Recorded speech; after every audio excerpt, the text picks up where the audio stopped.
Nasubukan niyo na ba itong kakaibang lutong ito sa pasta nyo?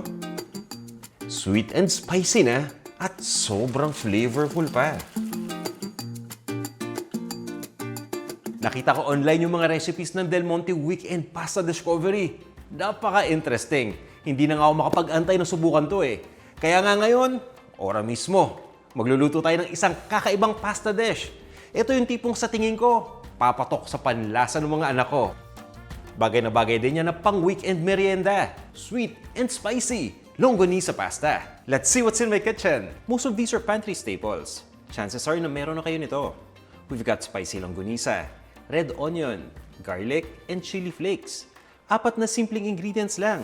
Plus the star, Del Monte Filipino Style Merienda Pack with Del Monte Spaghetti and Del Monte Filipino Style Spaghetti Sauce. First step, lutuin muna natin yung pasta. Del Monte Spaghetti. Sundan lang natin yung package instructions. Nagpakulo lang muna ako ng tubig at inasinan ko na yan. Sabay lagay na nga dito ng Del Monte pasta. Lutuin lang natin yan ng 10 minutes. At habang nagluluto, i-prepare na natin yung mga ingredients. China-chop ko na itong pulang sibuyas. Mas pino, mas maganda. At pagdating naman sa bawang, kinakrush ko muna yan. Pwede ninyong gamitin yung gilid ng kutsilyo or pwede kayong gumamit ng almeres. At hiwain nyo lang yan ng pinong-pino. Pagdating dito sa longganisa, importante na na-thaw na natin to ha. Ibig sabihin yan, dapat hindi na frozen o hindi na matigas. At pwede ninyo itong i-slice ng maninipis or gawin itong ginagawa ko. Simple lang. So yan, hinahati ko lang. Tapos tanggalin lang natin sa casing at i-crumble lang natin to para mas madali. Kumbaga ang dating yan, parang giniling lang. Gawin lang natin tong step na to ha. Dito pa sa lahat ng longganisa na meron tayo. And at this point, ay ready na tong ating pasta. I-drain lang muna natin yung tubig at hugasan lang natin ito with running water. Next, yung sauce naman yung gawin natin. Mantika. Painitin lang natin yan. At igisa na natin yung longganisa. Ito yung na-crumble natin kanina.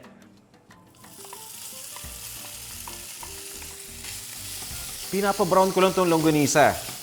Yung tipong light brown lang muna.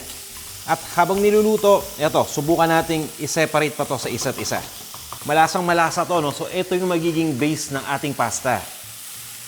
Naka-medium heat setting lang tayo dito, ha? Para nang sa ganun, tama-tama lang yung pagkakaluto. Kapag hina-heat kasi natin, minsan yung ibang longganisa, di ba? Kahit na spicy yan, maraming asukal sa loob. At kapag masyadong mainit yung apoy, may tendency na mag-brown kaagad to o masunog. Iniiwasan natin yan. Tinutuloy ko lang yung pagluto dito hanggang sa mapansin nyo na mag-brown na to ng konti, nakatulad niyan. Ito na yung hudyat natin para ilagay yung sibuyas. Ang gamit ko dito ay red onion o pulang sibuyas. Chinop ko lang yan. Pagkalagay ng sibuyas, lutuin lang natin for around 30 seconds. Ang bango na. Pero ito, may mas ibabango pa yan. Bawang. Ito yung bawang na minence natin kanina. Ibig sabihin, hiniwa ko lang ito ng pinong-pino.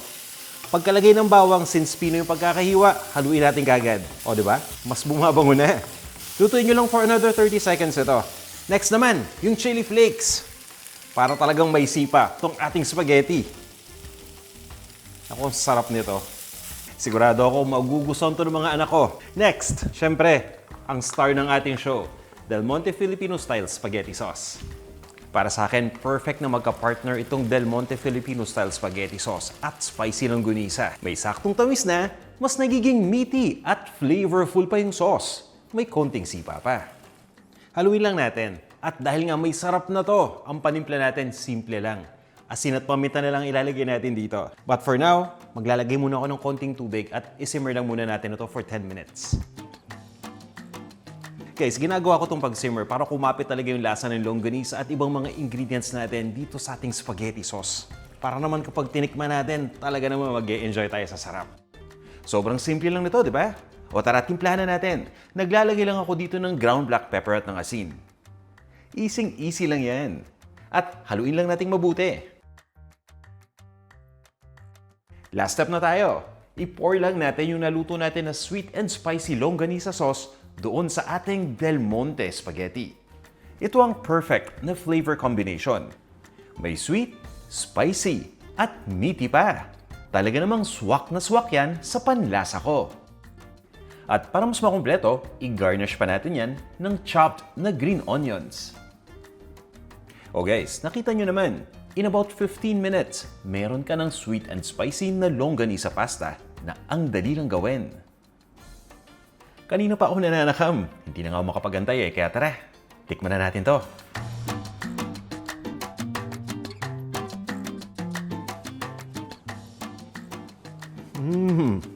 So flavorful, tamang-tama yung tamis, tamang-tama rin yung anghang. I strongly suggest na subukan nyo tong recipe na to. Sigurado, hindi lang yung mga anak nyo mag-e-enjoy sa weekend merienda, pati kayo rin. Sweet and spicy longganisa pasta, gamit ang Del Monte Filipino Style Spaghetti Sauce. Tara, kain tayo! Gawin nyo din itong sweet and spicy longganisa pasta with Filipino-style spaghetti sauce and get a chance to win a microwave oven. Mechanics below in the comment section.